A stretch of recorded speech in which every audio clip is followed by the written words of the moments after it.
Hello guys, मैं हूँ विभा। आज हम प्रेम मूवी की एक्सप्लेनेशन देखेंगे। मूवी की शुरुआत में हम सन 1718 का समय देखते हैं, जहाँ हम एक लड़की नारू को देखते हैं। नारू काफ़ी बहादुर लड़की है। उसे मर्दों की तरह शिकार करना काफ़ी पसंद है। वो एक दिन जंगल में जाती है। वह उसके साथ अपने पेट सारी को भी लेकर जाती है। जहाँ उसे हिरन दिखने पर वो उसका शिकार करने लगती है। तभी आसमान में बादल गड़गड़ाने की आवाज़ आती है और वह हिरन भाग जाता है। यहाँ नारू की डॉग की पूंछ एक ट्रैप में फंस जाती है और जख्मी हो जाती है। नारू उसकी पूंछ पर दवा लगाती है ताकि वह जल्दी से ठीक हो जाए। बादलों से आवाज़ होने के कारण नारू बादलों की तरफ देखती है। उसे स्पेसशिप दिखाई देती है जिसे वह एक बर्ड समझ लेती है। वह अपने भाई ताबे को बताती है कि मैंने आज बादलों में थंडर पक्षी देखा, जिस पर उसका भाई यकीन नहीं करता। यहाँ ताबे उसे कहता है कि तुम शिकार ही क्यों करना चाहती हो, तुम बाकी औरतों की तरह घर क्यों नहीं संभालना चाहती। इस पे नारू कहती है कि वह काफ़ी बहादुर है और वो उसके भाई की तरह कबीले का अवार्ड लेना चाहती है। वह कबीले के लोगों को ये दिखाना चाहती है कि लड़कियां भी शिकार कर सकती है। अब वो अपनी टेंट की तरफ जाती है जहाँ उसकी माँ होती है। उसकी माँ एक वैद्य होती है और वो दवा बना रही होती है जो कि वहाँ बनने वाले विशिष्ट ऑरेंज फूलों से बनाती है, जिससे जख्मी लोगों का दर्द कम होता है। यहाँ उसकी माँ नारू को उसका हथियार साफ करते हुए देखती है। उसकी माँ उसे पूछती है, तुम क्या करना चाहती हो। इस पर नारू कहती है कि लड़कियां भी शिकार कर सकती है और मैं शिकार करना चाहती हूँ। वहाँ उसका भाई आता है और कहता है, हाँ ज़रूर, तुम एक दिन शिकार ज़रूर करोगी। एक दिन नारू जब जंगल से ऑरेंज फूल लेकर वापस आ रही थी, तब वह अपने कबीले के एक इंसान को जंगल की तरफ भागते हुए देखती है। नारू के पूछने पर वह कहता है कि यहाँ शेर आ गया है और उसने हमारे कबीले के एक इंसान को घायल कर दिया है, जिस पर नारू भी उसके साथ आने की जिद करती है। वो लोग उसे आने से मना कर देते हैं। यहाँ नारू का भाई भी आता है और वह कहता है कि इसे आने देते हैं, हमें इसकी ज़रूरत है जख्मी इंसान को दवाई लगाने के लिए। दूसरी तरफ स्पेसशिप से एलियन उतर गया था और वह सांप को दो टुकड़ों में काट देता है। यहाँ नारू उस जख्मी इंसान को मलहम लगाती है।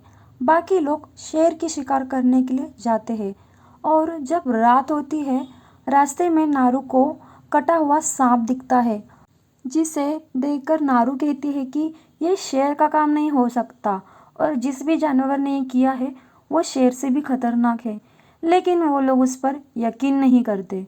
वह कहती है, आप लोग तबीले की तरफ जाइए, मैं अपने भाई को अलर्ट करने के लिए जा रही हूँ। जब नारू अपने भाई के पास जाती है और उसे सारी बातें बताती है, उसका भाई उस पर यकीन ही नहीं करता। वहाँ उन्हें किसी के पैरों के निशान दिखते हैं जो काफ़ी बड़े होते हैं, जिसे देखकर वो लोग काफ़ी चौंक जाते हैं। नारू का भाई कहता है, शायद ये किसी बड़े भालू का पैर होगा, पर नारू कहती है कि भालू के पैर इतने भी बड़े नहीं होते। अब ये लोग शेर के लिए जाल रचते हैं।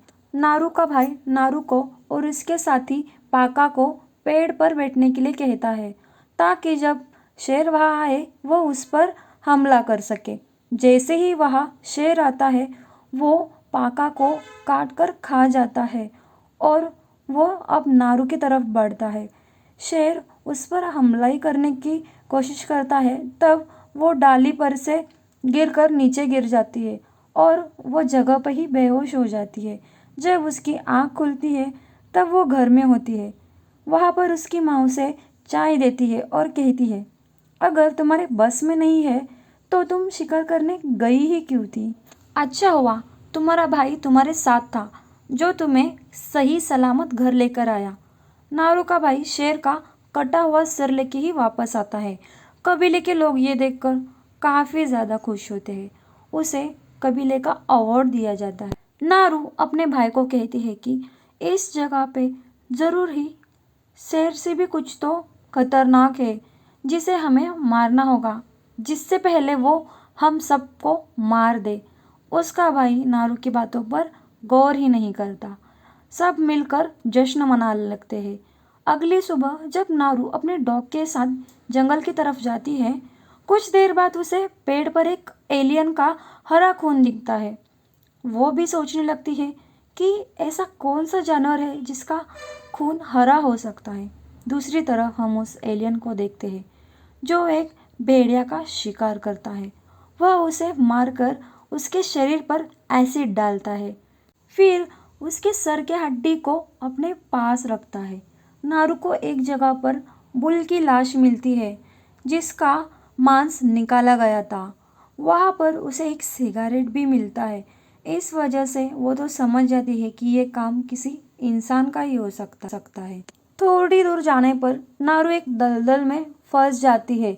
वो अपने कुल्हाड़ी को एक पेड़ में अटकाने की कोशिश करती है, जिसमें वो 2 बार तो नाकाम होती है, लेकिन तीसरी बार वो कुल्हाड़ी को पेड़ में अटका देती है। अब वो एक नदी के पास आती है जहाँ पर उसे एक भालू दिखता है। वह भालू का शिकार करने ही वाली थी, लेकिन उसका धनुष टूट जाता है, जिससे भालू को नारू की खबर लग जाती है। अब वह नारू पे हमला करने आता है। नारू वहाँ से भागकर लकड़ी के जाल में छुप जाती है। यहाँ पर भालू नारू को बस खाने ही वाला था कि वहाँ पर इनविजिबल एलियन आता है और भालू को मार देता है। जब भालू का खून इनविजिबल एलियन पे पड़ता है तो वह एलियन नारू को दिख जाता है। नारू वहाँ से भाग जाती है। कुछ देर आगे उसे कबीले के लोग दिखते हैं, जिसे वह उस एलियन के बारे में बताती है, जिस पर वो लोग यकीन नहीं करते। दरअसल उन लोगों को नारू के भाई ने ही उसे ढूंढने के लिए भेजा था। वो उनके साथ जाने के लिए इनकार कर देती है और जंगल की तरफ बढ़ने लगती है। वहाँ कबीले का एक इंसान उसे रोकने लगता है, तब नारू उससे लड़ने लगती है। अब यहाँ पर एलियन आता है और वह लोगों को एक एक करके मारने लगता है। नारू वहाँ से भाग जाती है। वो एलियन भी उसके और कबीले के एक आदमी के पीछे आता है। वह दोनों घास में छुप जाते हैं, लेकिन एलियन उन्हें उनकी बॉडी की हीट की वजह से ढूंढ लेता है और उसने आदमी को मार दिया। यहाँ पर नारू उठकर भागने लगती है और उसका पैर एक जाल में फंस जाता है। एलियन को वो खतरनाक नहीं लगती, इसलिए वो उसे छोड़ देता है। वहाँ पर शिकारी लोग आते हैं जिसने वो ट्रैप लगाया हुआ था, और जो जंगल में बुल का शिकार किया था वो भी इन्हीं लोगों ने किया था। ये लोग नारू से उस एलियन के बारे में पूछते हैं। आगे वो बताते हैं कि एलियन यहाँ सबसे बड़े शिकारी को ढूंढना चाहता है और उसने हमारे काफ़ी लोगों को मार दिया है। यहाँ नारू उन लोगों को एलियन के बारे में कुछ भी नहीं बताती है और उन लोगों ने नारू के भाई को भी बंदी बना के रखा था। वो उसे काफ़ी जख्मी कर देते हैं। वो लोग नारू और उसके भाई को एक पेड़ से बांधकर एलियन के लिए चारे की तरह इस्तेमाल करते हैं और एलियन के लिए चारों तरफ ट्रैप लगाते हैं। अब यहाँ एलियन भी आ जाता है। नारू उसके भाई को बताती है कि हमें डरने की कोई ज़रूरत नहीं है। ये एलियन सिर्फ उसी को ही मारता है जिसके पास हथियार होता है। यहाँ नारू चालाकी से अपने हाथ में बंधे रस्सी को ट्रैप में अटका देती है, जिससे उनकी रस्सी खुल जाती है। नारू का भाई घोड़ा लेने के लिए जाता है और नारू अपने डॉग के पास जाती है। एलियन शिकारियों को अपने हथियार से मार देता है। एक शिकारी नारू के पास पहुंच जाता है और उसे कहता है कि वह उसे मलहम लगाए और बदले में वो नारू को उसकी बंदूक देगा। एलियन ने उस शिकारी का पैर काट दिया था। नारू उसे दवाई लगाती है, जिससे उसका शरीर ठंडा पड़ जाता है। अब यहाँ पे एलियन आता है, लेकिन उस शिकारी का शरीर दवाई की वजह से ठंडे पड़ने से उसे वो डिटेक्ट नहीं कर पाता है। लेकिन वो जब आगे जाता है तब उसका पैर शिकारी के पैर पे पड़ता है, जिससे वह जोर से चिल्लाता है और एलियन उसे मार देता है। इससे नारू को समझ जाता है कि उस विशिष्ट फूल की वजह से बॉडी टेम्परेचर कम होने से एलियन नहीं पाता है। तभी वहाँ पर नारू का भाई घोड़े पर सवार होकर आता है और एलियन के सर पर तलवार से हमला कर देता है, जिससे एलियन का मास्क नीचे गिर जाता है। अब यहाँ हम देख पाते हैं कि एलियन के मास्क से लेज़र लाइट निकल रही होती है। एलियन नारू के भाई को मारने की कोशिश करता है, लेकिन उसकी सारी वार सिर्फ वही पड़ते हैं जहाँ पर उसकी लेज़र लाइट पड़ती है। ताबे और एलियन की ज़ोरदार लड़ाई होती है, जिसमें एलियन ताबे को मार डालता है। नारू वहाँ से जान बचाकर भाग जाती है। कबीले के एक लड़की ने कबीले में यह खबर बता दी थी कि ताबे अब मारा गया है। यह सुनकर कबीले के सारे लोग दुखी होते हैं और उसकी माँ रोने लगती है।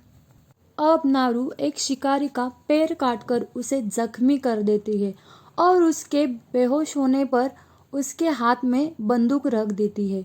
वह खुद उस विशिष्ट ऑरेंज कलर का फूल खा लेती है, जिससे वह उस एलियन के लिए इनविजिबल हो जाती है। अब उसके बॉडी का टेम्परेचर कम हो गया था, तो वो एलियन उसे देख नहीं सकता। अब जब एलियन वहाँ आता है और उस शिकारी के हाथ में बंदूक देखता है, तो वो उसे मार देता है। यहाँ नारू उस पे पीछे से वार करती है और उसका मास्क गिरा देती है। उसका मास्क लेके वो भाग जाती है और एलियन को दलदल में फंसा देती है। नारू एलियन को मास्क को ऐसे रखती है जिससे उसकी लेज़र की लाइट सीधा एलियन के ही माथे पर गिरे। अब वह एलियन को चैलेंज करती है कि मुझे मार के दिखाओ। यहाँ पर एलियन उसे मास्क से अटैक करता है, लेकिन उसकी मास्क के निशाने पर तो खुद एलियन ही होता है, इसीलिए वो खुद ही मारा जाता है। अब नारू उस एलियन के सर को काट कर अपने कबीले के तरफ आती है। वह एलियन का कटा हुआ सर अपने कबीले के मुखिया की तरफ फेंकती है। एलियन का कटा सर देखकर सब बहुत ही खुश होते हैं। कबीला का मुखिया उसे कबीले का अवार्ड देता है। अब यहाँ सब समझ जाते हैं कि लड़कियां भी शिकार कर सकती है। यहाँ पर वह अपने कबीले के लोगों को कहती है कि हमें अब यहाँ से कहीं और शिफ्ट होना चाहिए। क्या पता एलियंस का बदला लेने और भी एलियंस यहाँ आ जाए। मूवी के अंत में हम और 3 स्पेसशिप को यहाँ आते हुए देखते हैं, जिसमें से एलियंस उतरते हैं। मूवी यहीं पर ख़त्म होती है।